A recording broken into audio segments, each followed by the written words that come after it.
Welcome to the LaunchPreneur Experience Legal Edition.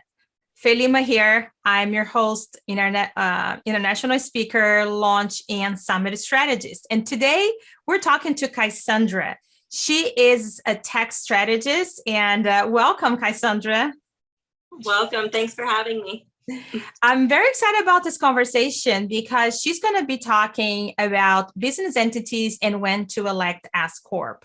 And that is a very important topic because as we started as solopreneurs, we usually elect LLC. And there's always like that question, when is the time for me to become an S Corp? And why do I want to become an S Corp? And it's just not about, choosing an entity, but also to fulfill the legal requirements to hold that, that entity. So Kysondra, would you like to share a little bit about you and the topics that you're going to be talking on this interview? Hi, guys. My name is Kysondra Elliott. I'm an enrolled agent by the IRS. I work federally, so it's a little bit different than CPAs that work state by state. I am a certified tax strategist. My main goal is to educate more entrepreneurs in each stage. So some may be starting out. You guys watching may be a little further along and you're a little more ready, to elect S Corp. And my goal is just to help you guys through each phase and to choose those right decisions, legal, tax side, before you overpay in taxes or before you realize 3 years in that you've had that option. So my goal here is to talk about business entities. I'll cover, the foundations of business entities, and then I'll focus more on LLC and S corporation. There's different rules. There's way it's treated legally and on tax savings. So of course there's tax savings to be had, but it doesn't equate to anything if we get that S election revoked. The IRS can take it away at any time. And so we'll cover how to, start an S corporation if that is right for you, and then how to keep it maintained properly. Perfect. That it's, I can't wait for that presentation. And Kysondra also has a free gift for you. It's an S Corp decision workbook, and it's going to be down below her video. So when, you're watching this, just click down below and you're going to be able to download it. And we're going to see you inside. All right. Thanks. Thank you. Thank you.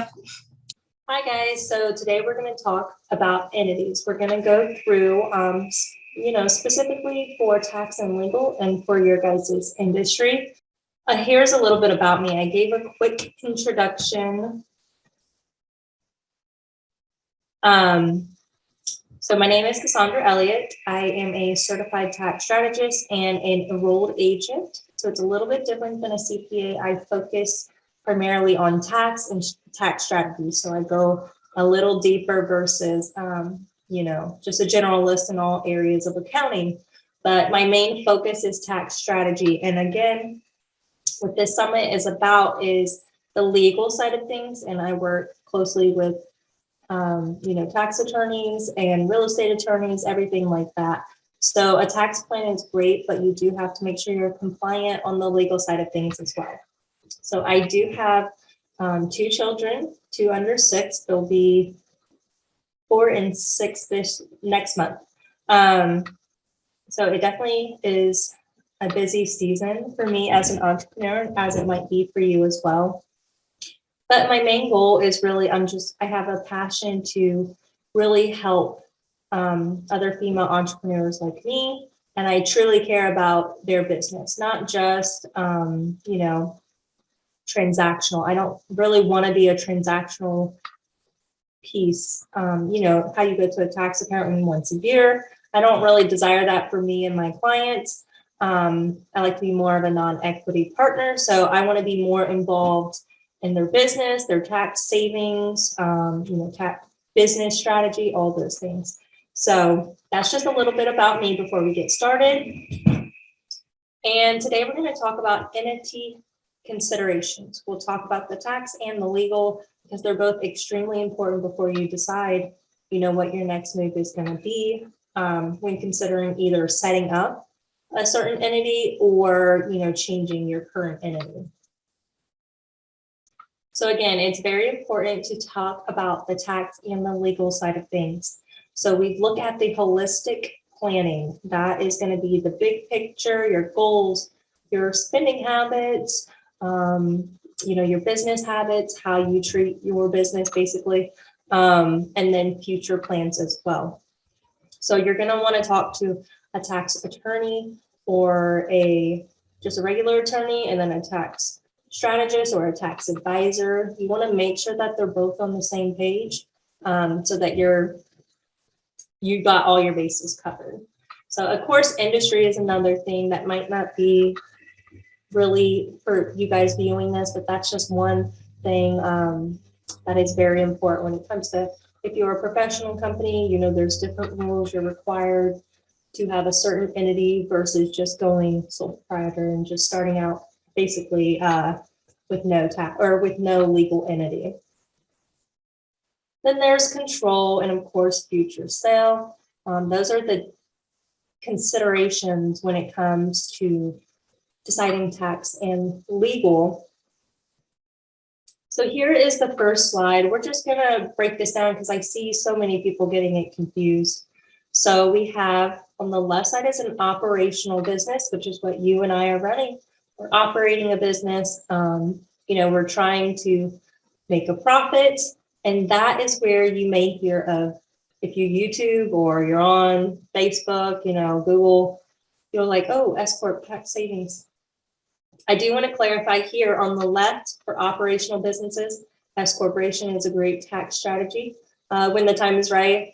And it is not for the right side. So asset protection is obviously on the left side as well, because you're protecting your personal assets, you're protecting your wealth in a case that if you got sued, stuff like that.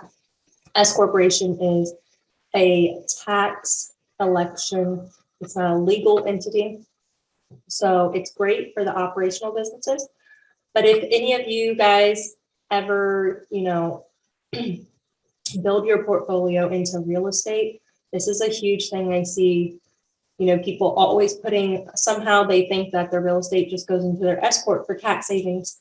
So if you see on the left side and the right side, operational businesses and real estate investments, you really want to talk to your tax advisor or attorney so that they can kind of square you away. But I want you to be aware of this because, real estate investing is a big piece to building wealth for some women. But just please don't put real estate in an S corporation just because you think it's tax savings. That's a big no-no. I see it all the time, every year. And I just want to cover that before we kind of go a little deeper into some of the entities. So there are ways to do a series LLC in 15 states. I'll cover that real quick. And that's going to be either for serial entrepreneurs or people who have rental real estate and they want to just make things simpler versus getting an LLC every 2 or 3 houses, stuff like that. So here, this is kind of a breakdown. Hopefully this will, break any type of confusion for people out there, because I see LLC, S Corp, things get thrown around, but the basics of these type of things aren't actually understood by some people. So on the top, we'll just talk about legal entities. So a sole proprietor, you obviously do not have a legal entity. It is just you, and you're it. There's no liability protection. Obviously, the rules are different, which we'll go over next. But the tax side of a sole proprietor is disregarded. You file a Schedule C on your personal tax return. And then if you're filing a Schedule C on your personal tax return and you have quite a bit of profit, you definitely want to, that's a red flag for you to start thinking about tax savings. You might want to get with a tax strategist on there. So LLC, this is a big one. People are like, LLC, what's my tax savings? How does it benefit me? It's a legal entity. It's a legal protection. That's the point of the LLC. It is not really tax related. So if you look down at the bottom for tax, you are automatically disregarded. So you'll file exactly like you would if you were a sole proprietor. It'll still be a Schedule C. If there's two of you, it will be a 1065 partnership return. You have the option. That's why it's great to have LLC. Not only is it great for legal protection, but you have flexibility. So most people go the LLC route for the flexibility. Once you grow your business to a certain point, we do have that option to elect S corporation if it's the right fit for you, of course, which we'll go over later because it's not a fit for everyone. You also have the option to elect a C corporation. So this really, I would not suggest this for many people. So we'll just, slide right on past that. And then a corporation obviously has great liability protection, but you only have the option of being taxed down here at the bottom as an S corp or a C corp. So we'll go through this later as well. LLC and corporation on the top side of it, the legals, those are legal entities. You're able to elect S corporation as those two entities. You can't just be an S corporation. You have to have the legal entity set up and then elect S corporation. So people get that confused as well. It's just a common misconception. So hopefully that clears it up for you. If you have any questions, definitely, let me know and I will try to answer them as best as I possibly can.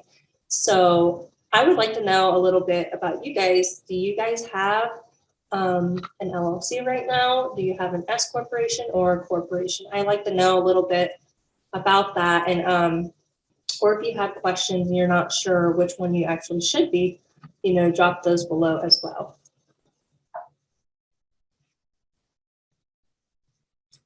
So I'll just slide right on through there because sole proprietor, obviously it's the easiest setup. It's pretty laid back. Unfortunately, this right here should not be on there. It was supposed to be over here on the cons. It is a higher audit risk, not lower. So just ignore this. There are more audit risks because you're running your business so lax basically compared to an LLC. Typically when people elect LLC, they're supposed to follow rules. As an S corporation, they're supposed to follow rules. There is a lower audit risk for being a specific entity versus being a sole proprietor. Yes, sole proprietor is easier, but for you guys listening, I don't think this would be a good fit for most of you, obviously. There's no legal protection, so that's a big red flag for you guys. There are a few cases, sole proprietor is a good option, and it's not going to be for you guys listening from the audience that I am talking to. LLC, it's really great. Again, it's extremely flexible. There's limited liability. You're able to scale. There are some restrictions, but people do have the setup cost. It's going to cost you more, obviously, to set up an LLC, and it's going to make you have certain operational tasks. So there's higher operational tasks, and that means what you're expected, what the IRS expects you to keep that LLC. So we're not piercing that corporate veil. So there are some rules and requirements that you would want to do. Here's some mistakes to avoid for LLC. And unfortunately, it's a bummer, but a lot of people who get into business, they're like, oh, I got my LLC and now I'm off to the races. I'm going to get all the revenue and that's great. Revenue is great. Running your business properly, focusing on profit. Those are also important considerations. So LLC mistakes, I see this a lot when I have new prospects before they become my client. They are setting it up improperly. So if you're using LegalZoom, you're using certain DIY stuff, you know what? It may not seem like a big deal to you, but the setup phase is usually done wrong with those DIY type of things. All you have to do is look it up. But if you're looking to treat your business very seriously, you want to make sure that the operating agreement form for that LLC is set up and it's customized to your business. So that's where you'll have a legal advisor set that up.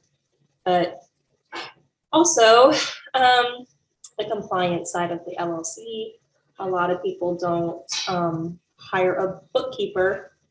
So that is also another hiccup. You may think that you don't need one, but it's so important for an LLC, especially to have proper records for tax time, proper records for any type of audit. You got to have something that's solid there. And a huge one is not separating business and personal. So I still have people who have LLCs, they're set up in QuickBooks, they've been doing it for years. They have a bookkeeper, all those things. But they're still mixing business and personal. Again, it may not seem like a big deal, but if someone were to sue you, if something were to come up, you're going to pierce the corporate veil. So this is what happens a lot. LLCs are great asset protection, but most people are not running them properly. So if that is you, I'd seriously consider, looking at these rules, making sure that everything is up to date and you are good to go. So the problem is we're focusing on the legal side of this for LLCs. I don't want you guys to make the mistake that LLC will protect my business and I'm good to go, because it's easily going to be pierced. That veil, the corporate veil is going to be pierced, and that's where the problem comes in. So if you're growing your business to a certain point and you're expanding, you're doing anything, just make sure you have a legal advisor to at least look at the documents. And then make sure that your habits, you got to treat your business as a business. You're not a sole proprietor, you're an LLC, and they expect things from you. They expect more from you than they would a sole proprietor. And then, of course, as an LLC, you need to start writing your documents. You have to start signing them a specific way, and you might have been doing this wrong.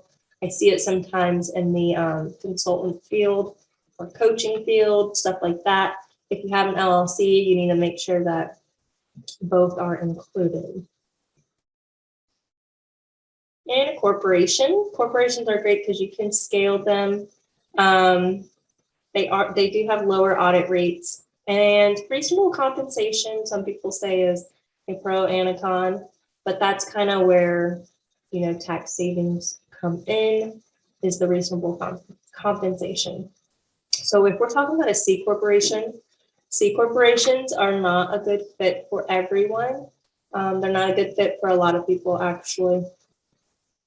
They do have higher, setup costs. There is compliance. Compliance is key for C corporations. And remember, this is the legal entity at the state level, C corporation versus LLC. Your C corporation is required to have, meeting minutes. You have to have stocks and shares, the bylaws, things. There's a lot of operational tasks. It's probably the highest of all of them. And if you want to skip some of those formalities, that's why the LLC is more flexible. It has the protection of a corporation, but you also get a little bit lax. So it's the best of both worlds. And partnerships that are disregarded. So this is partnership that's not an LLC. There's capital that can be involved. That's one good thing, but a disregarded partnership is almost always going to be a con. And I hope that you guys listening are probably not in this situation or never going to be in this situation. So if you did have, here's a problem I see. If you guys ever go into business with someone, obviously a legal advisor and a tax advisor should be consulted first. So here's a problem I see with partnerships. This example is a partnership LLC that's taxed as an S Corp, and then you have two people owning this LLC. So they own an LLC together, Susie and Jane own this LLC, and they're being taxed as S Corp. They think they're getting tax savings, S Corps equals tax savings. Not always if it's not structured correctly. So you can get that tax savings and self-employment tax. But here's the problem, legal and tax. The tax side is, it's really hard. It's harder with a partnership with people as the owners, or tax strategies, advanced tax strategies, stuff that flows through. It's just having that other partner sometimes breaks some of the rules, and it makes it a little more difficult. So when we have a partnership, the goal is, and I see a lot of people mess this up, is to S corporation. So you have your own S corp, she has her own S corp, and you guys own a business together. So if you look down, you have an LLC. It's not taxed as an S corp. It flows through to each partner business. And remember, you guys own these LLCs yourself. You could own other LLCs, you know, if you wanted to do all kinds of things. This is why it's important, because S corporations versus people owning the LLC is, you have even more liability coverage. You have more flexibility when it comes to tax savings for your family. So of course, it's completely separate, and it's something that you guys should definitely consider, or at least remember, if you're ever in a situation where you think that a partnership is in your near future. There's a lot of problems with partnerships, even partnership LLCs. It's very important to remember this tax setup on the right side is ideal. And then also your operating agreement is going to be crucial when it comes to a partnership, because I don't know if you guys have heard, but there's tons of messy stories, and you don't want to experience that. I talk from experience myself. So I'll just go into electing S corp and kind of what it is. Again, we'll focus on tax savings, but we'll also focus on the legal side of things. If you guys have any questions about electing S corp, anything that you've heard, if you want it clarified, we'll talk about your industry. Sorry, guys. So first off, I want to make it clear who S corporation election is not for.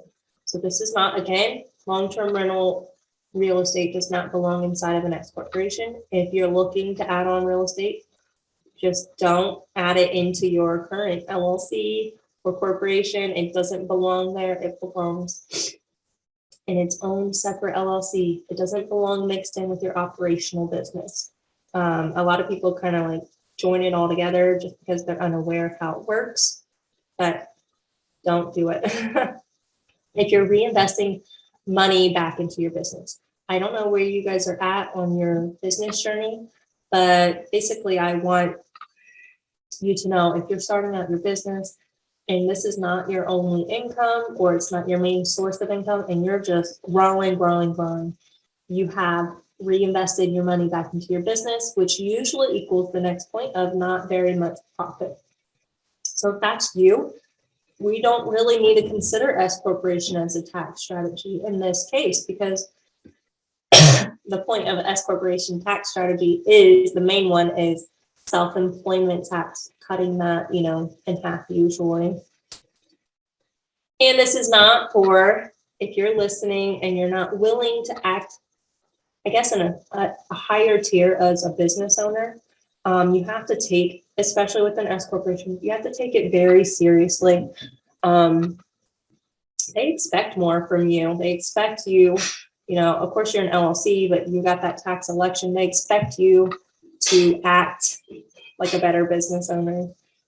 So that includes bookkeeping. I can show you tax savings, but if you're going to mess it up, if you're not going to maintain it properly, then that's where a lot of people mess up that I see. And, some people can get their S corporation revoked if they're not treating it properly. So don't just jump in,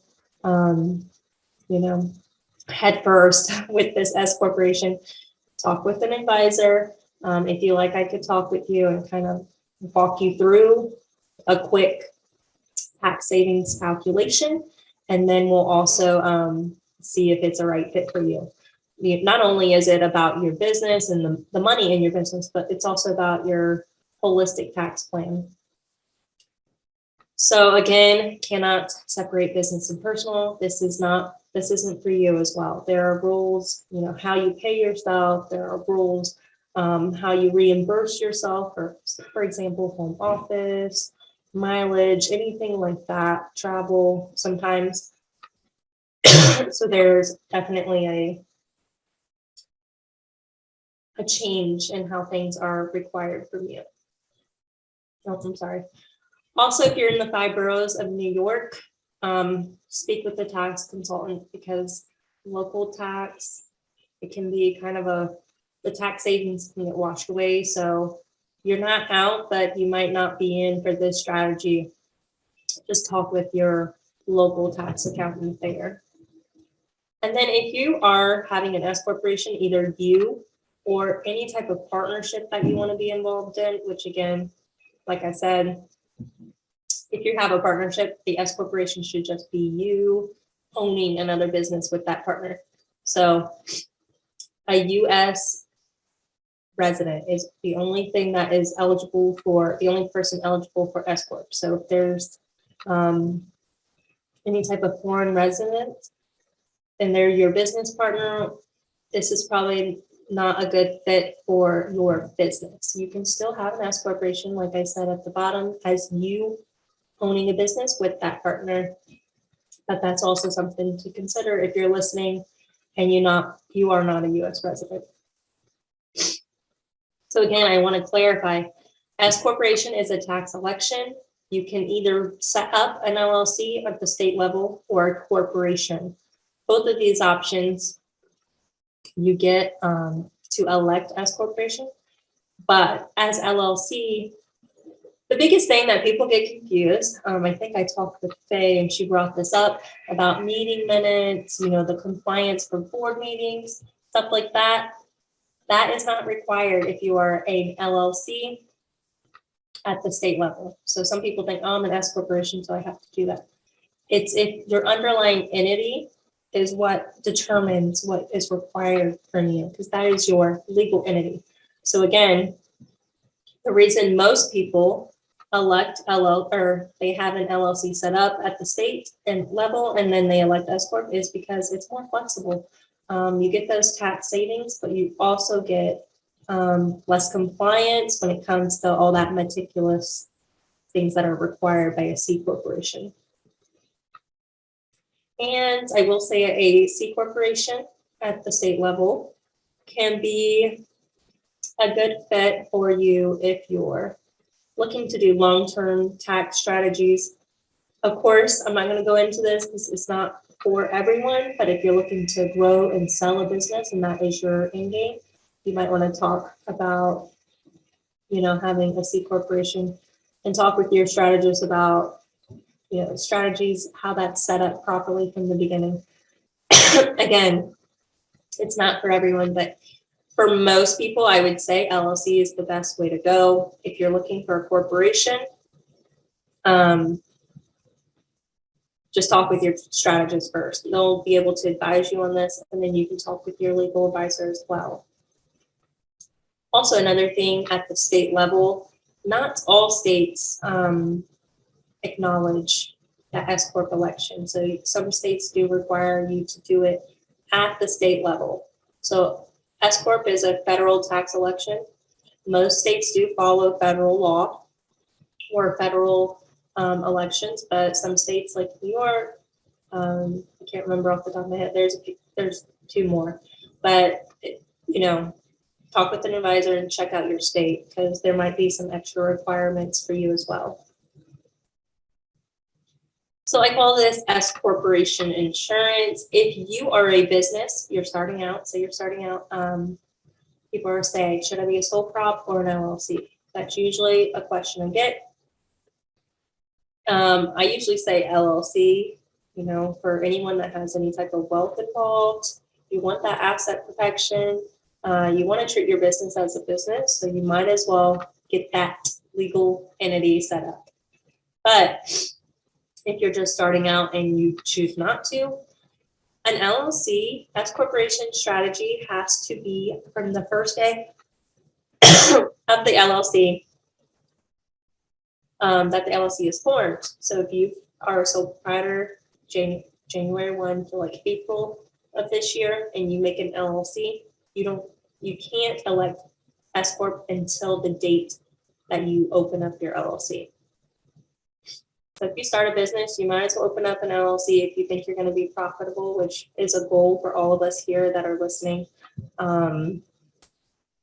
Yeah, I definitely just set up the LLC. 99% of the time, it's the right decision. If you are listening here, do recall setting up the LLC is the first step. You must have that in place. But end of year, so I have clients coming to me end of year, fourth quarter, October through November, December, and they want to elect S corporation because they realize, wow, my profit's pretty high compared to last year, and I didn't do anything all year. So that is an option for a late S election.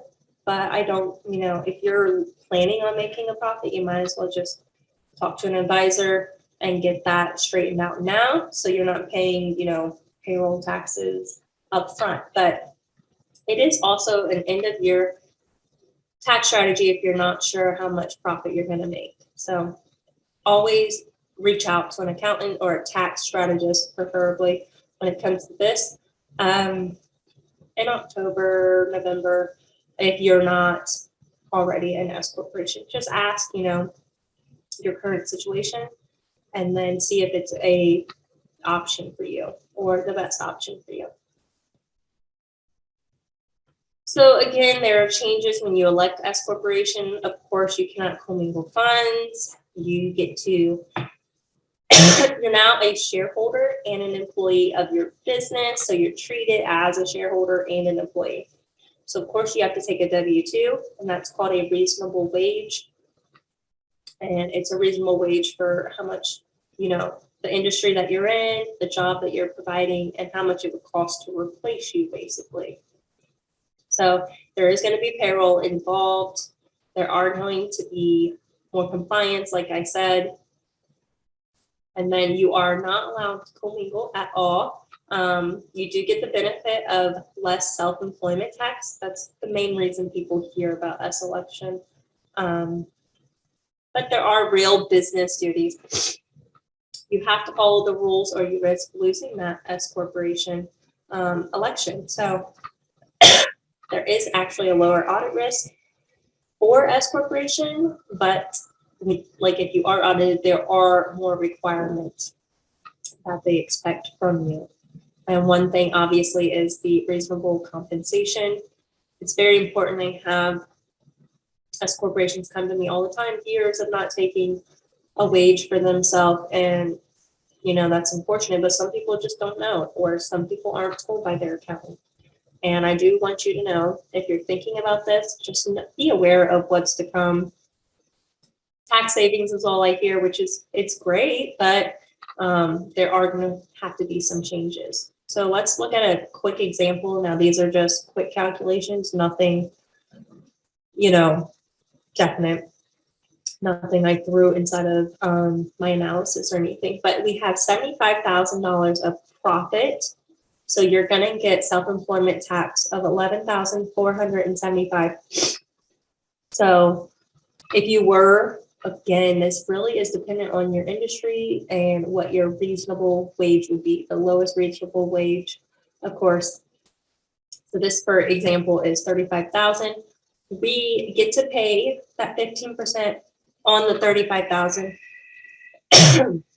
but we're not paying the 15% on the $40,000.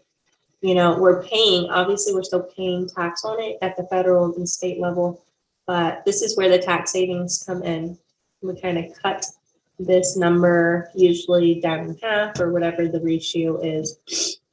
Now we need to expect there to be some more compliance costs. This is just a basic tax return. You might have a higher fee for an S corporation return. You might have higher fees. You have to calculate this into your savings. So this is the tax savings, but we also have to look overall, like 600, I believe, was for basically paying someone to do that payroll those quarterly filings, the W-2, stuff like that. So that would be a yearly cost as well. So this would go up a little bit, but it comes out to be about $5,240 in savings. So it's really just dependent. Again, those are not finite numbers, but there is savings involved. And of course, usually the more profit that you see in your business, the more savings you will see as well. So again, deciding, should I be an S corporation or what entity should I be in? Let's see. It's very important. I can't stress this enough. Legal side of things, tax side of things can be taken away from you. Piercing the corporate veil, S corp election, those things can be taken from you if you're not a serious business owner, if you don't have that ability to comply. So I can get people into an S corporation, and some, sorry guys, I'm still kind of sick. So some companies or some accountants actually throw people into an S corporation and just, let it be. They don't teach them what's expected. They don't teach them the compliance that's required. And unfortunately, it's a transactional piece.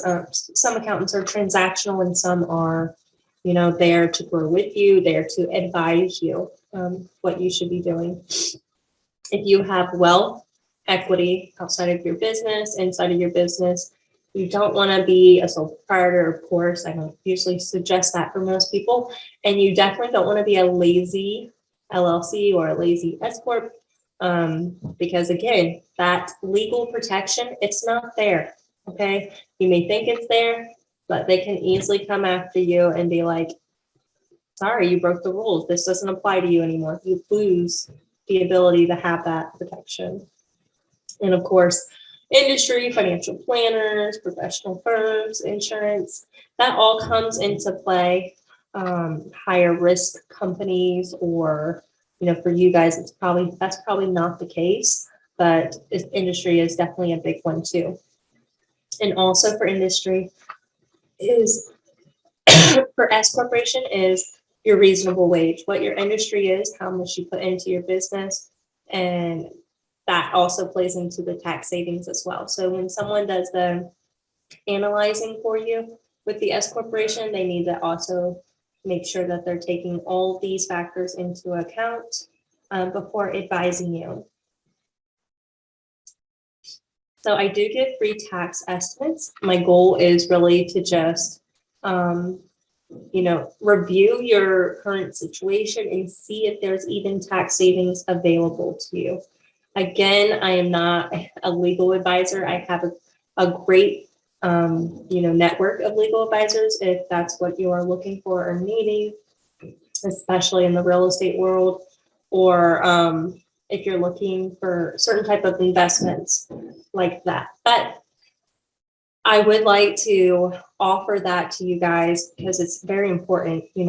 I try to offer that free. I can't go super in depth, on people's returns for free, but I can obviously look at your prior to tax returns, talk with you about some goals that you have in the current future and see if there's even a possibility of tax savings. So if you guys have any questions, please drop them below and I'll try to get to them as quickly as possible.